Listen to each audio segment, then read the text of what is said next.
The rarity of the asset drives the price. The scarcity of it drives the price, which means that the higher the price gets, in essence, the scarcer the asset gets, so therefore people bid it up even more. Most people will allow their ego and their lack of experience to really completely screw themselves out of seeing an opportunity. And that's what's happening here. If you're sitting around and you're listening to these people that say Bitcoin will just be another investment, Bitcoin will just be another thing in the world for people to buy, you don't understand psychology, you don't understand how ego plays into it, you don't understand how these things affect the price and value of an asset. And that's what I want to talk about today. I just got out the shower because I was thinking about this, getting more and more pissed off because people don't understand, like, the opportunity that you have between now and when what I'm about to describe hits is running out. There is a time limit on it because it will be over for the average person. That's why I'm trying to be as aggressive as possible to get this message out there. In order for me to do that, I need you to subscribe. If you haven't subscribed yet, you're hurting the mission here. Please do that, because the faster you subscribe, the faster the algorithm realizes that this information needs to get out to people and it pushes it in front of them. So please do that if you haven't already. But the real point of this video is most people don't understand how the purchasing of prime assets work. Most people can comprehend how the purchasing of a random house works, right?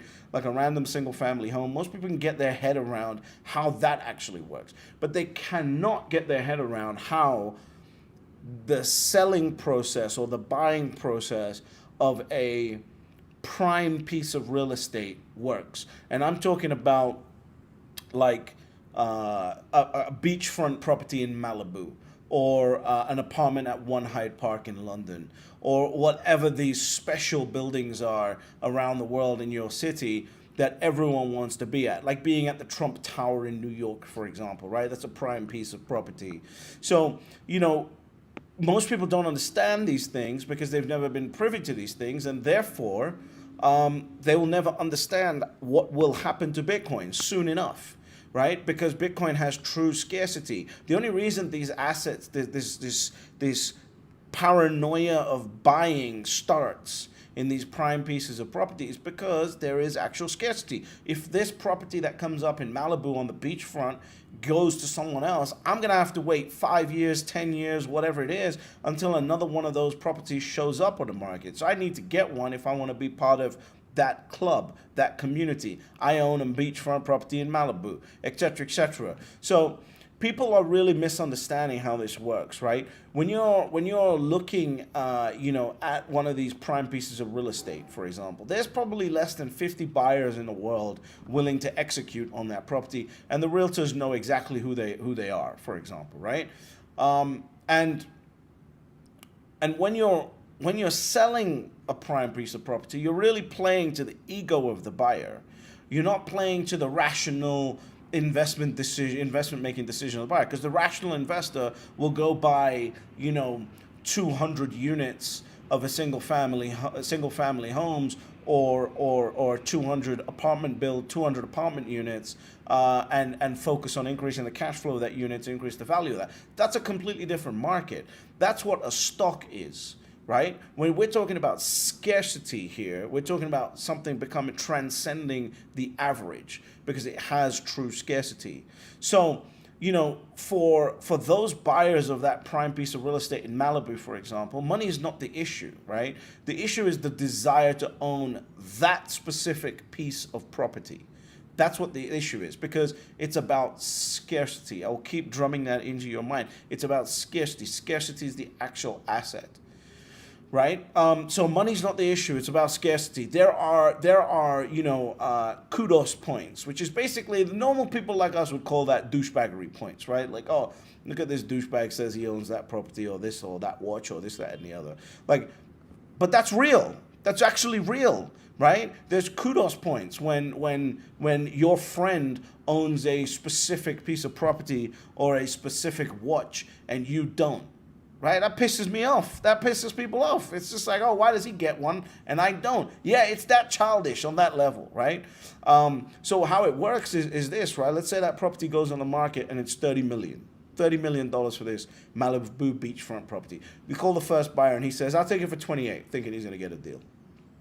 The next one comes in and realizes that he knows who the first buyer is, and he doesn't want the first buyer to own it. So he goes, you know what, I'll take it for 31. And then you call it, as a seller, you call the third guy and say that there are two bids in at 28 and 31, and the third buyer is connected enough because the community is pretty small to know who's bidding on that property, and he realizes that he wants to be the one out of that group that owns that property, so he's going to offer 35 million for it. Right? The first buyer is now priced out because he can't afford 35 mil. And you just continue doing that with the 50 guys or 50 people or 50 families or whatever until you get to your final price. And now the final price lands at 37 million, which is 23% above the original asking price for a property that, you know, people just want to say buy to say fuck you. That's it, right? It's ego. It's complete and utter ego that happens in this. And the same thing happens with watches. Same thing happens with everything else. And by the way, that person will probably buy that property and leave it empty. They're not moving into it. They're just doing it because they can say, hey, I own a piece of Malibu beachfront property. You know, and similarly here, the crazy part is that while we're looking at, you know, in this example, I'm using Malibu beachfront property, Bitcoin is infinitely scarcer than Malibu beachfront property. Because now it's not only the people, the residents of Malibu, or the people who want to live in California, or the people in America, or the people who just want to park $30-something million into that property that are in the market. Bitcoin's everyone. Everyone's in the market. Everyone's playing this game, right? It is from the top to the bottom. You are now turning Bitcoin into a veblen good. A veblen good in economics is basically a good that as the price goes up, or as the price goes up, the scarcer it gets, and therefore it drives the price even up, right? The demand increases as the price goes up of this good. I just lost my tweet that I was reading from, right? So, you know, that's what Bitcoin is, because there's true finality of scarcity. These people are trying to get into assets that give them scarcity. They want to say to people, I hold one Bitcoin. If you are listening to the 3 rules of Bitcoin every day and trying to get to one Bitcoin, you're going to be breathing such rare air in a very, very short period of time, because Bitcoin is pricing out different economic groups, right? It's now priced out the middle class. Next cycle, it will price out low single-digit millionaires. And you might think, okay, let's say Bitcoin gets to 100,000. Right? How is it pricing out a low single-digit millionaire? Because someone who's worth 3 million has probably got that 3 million in property. They can't just sell one room in a property in order to get into Bitcoin. They have to sell the whole property, and they generally won't do that. Why? Because they're attached to the property. So they're attached to the investment. So as the price goes up, more and more demand is going to come into it, because it is seen as a scarce asset where you can breathe rarefied air and you can walk around saying, I own one Bitcoin. I know that the Bitcoin maxi thing is, you know, you don't tell people how much you got, and you don't tell people this, that, and the other. The rich people don't give a fuck about that. They don't care about that, because their assets are secured, their assets are put into trusts, their assets are held in secure custody, and they can walk around shaking their dick around saying, I own 10 Bitcoin, I own 100 Bitcoin, I own this many, this, that, and the other. MicroStrategy now owns 158,000 Bitcoin. You think if they didn't give a shit, you think if they were worried about that, they would put that press release out? You think that would happen? Like, there is a lot of broke mindset thinking that is about to be taken to the next level when it comes to Bitcoin, because of the market players coming into the market at this point. It's not the fault of anyone. People just don't know. When you buy a rare Patek Philippe, you want everyone to know, in a subtle way, not in a douchey way. You want everyone to know that you're the acquirer of that Patek Philippe, because it opens doors for you, right? There will be times where, you know, in the next 20 years, there'll be times where people with one Bitcoin plus will be invited to special events that other people won't be invited to, right? Because you have access to liquid capital that can be flown around the world in a heartbeat and executed. It is a status product. It is a status investment. And there's only 21 million. And as you know, imagine this, you buy one Bitcoin now, and suddenly in I don't know, let's say 5 years time, somebody worth $20 million can't get one Bitcoin. You now have the highest status in that dick swinging club, right? And whether we want to say, "Oh, I'm going to take part in that" or not, that's just how life works. I don't care whether you take part in it or not. That's how life works. So, this is the most pristine asset. And the games that get played in real estate, in prime real estate, in watches, in art, it's all coming in. This is a sport for rich people. It's not even like, it's not even about the asset. It's just a sport. Like walking around saying, I own 1 Bitcoin, or I own 100 Bitcoin, or I own 1,000 Bitcoin. Imagine this right now. I can make this relatable right now. Imagine you walk into a room and someone says, oh yeah, I own 1,000 Bitcoin. Your perception of that person changes. That's exactly what will happen to people that say, I own 1 Bitcoin, because the price, they're about to be priced out. Millionaires, multi-millionaires are about to be priced out in the next 5 to 10 years. So you need to start thinking about Bitcoin very differently. The Hunger Games for Bitcoin start when the egos of the wealthy get involved and they start chasing this asset. Right? Bitcoin is the most pristine asset with absolute finality and scarcity. It's not like one Hyde Park where give me 5 to 10 years and I'll build another building that can be called 1A Hyde Park, right? It's not about that. It's about actual scarcity worldwide, instant. Everywhere in the world is competing for this pristine asset, right? And I believe that when Bitcoin becomes $1 million per coin, there's actually going to be a rush of the wealthiest people to get just 1 Bitcoin when it becomes $1 million a coin. Until then, they're going to be like, we'll see what happens. It gets to $1 million mark, they're going to be like, I need to get one of those. That's all you want. You just need to be like, I need to get one of those. Bitcoin is very different to a traditional asset. It's not like a stock where they say, I want to allocate a little bit into Apple, a little bit into... That's what it is right now. It's about to turn into a veblen good where I need to own it. The more the price goes up, the more I want to own it, because this is how the ego drives wealthy people. Right? And of course, it's to do with the fact that Bitcoin is a great investment, but they don't need that. They're already rich. These people are already rich. It's not like Warren Buffett sitting around going, I need to get into Bitcoin at $1 million because I need to get rich. That's the mindset right now. I'm talking about these people. There is the desire to protect their wealth. There is the desire to say fuck you to the other rich people around them. And those two desires are the main driving forces of what's going to drive the price. They will say, I need to own 1 Bitcoin because when I walk into a party or a dinner party or this, that, and the other, I'm the only one with 1 Bitcoin. I know this sounds crazy to you guys that are listening. I know it sounds all douchebaggery. And when I was younger, I thought it was the same thing, but now it's not, because when I walk into a room full of my friends that collect Patek Philippe's and one of the guys has got a specific watch, everyone else is like, shit, I want that watch, right? So this is how the Hunger Games start, and it's always better to have an investment that is truly scarce.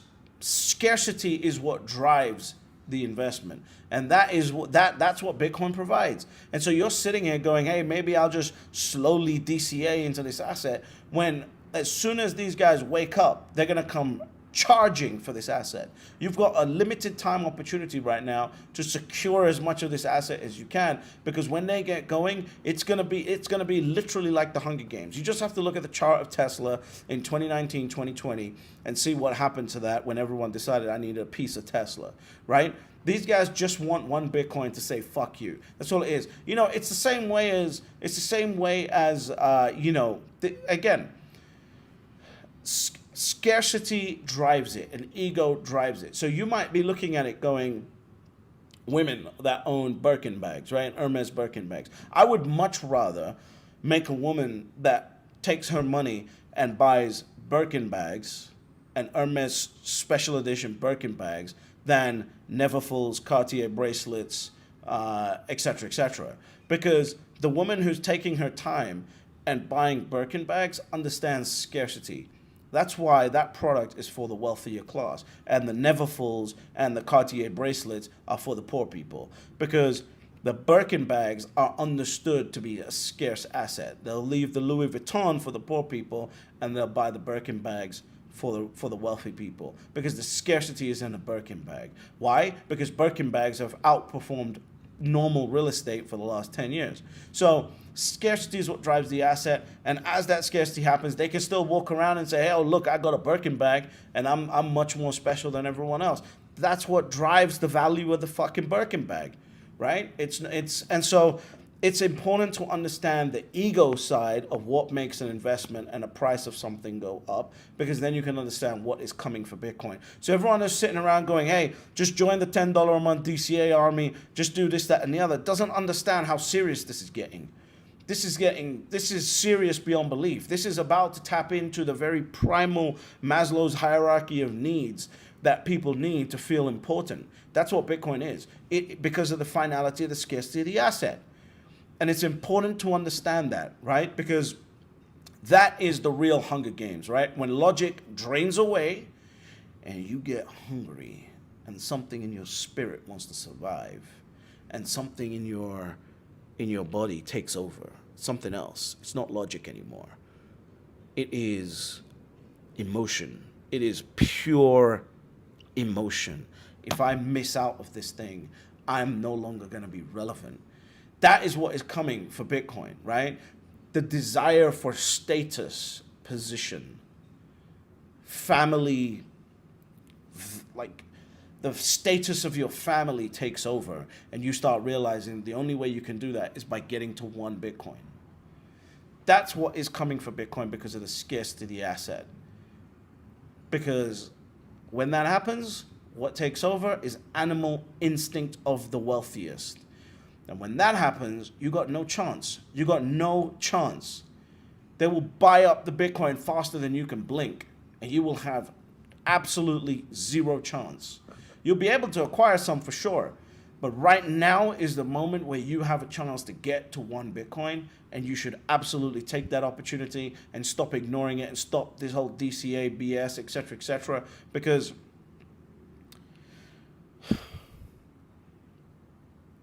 you have one chance. One chance. Because it's actually scarce. And understand how the ego games work and take some fucking action. If you don't, not only will you regret it, if you plan on having a next generation, they'll regret it. And if they plan on having a next generation, they'll regret it. It's not like we're going to get a Bitcoin every generation. This is a once in a species opportunity to own the single hardest asset humanity has ever created. Take this seriously, because the Hunger Games, the animal instinct of the wealthy, is about to flood into this market. And despite that, there are still only 3 rules to Bitcoin. Step number 1, you buy Bitcoin. Step number 2, shut the fuck up. And step number 3, you get fabulously wealthy.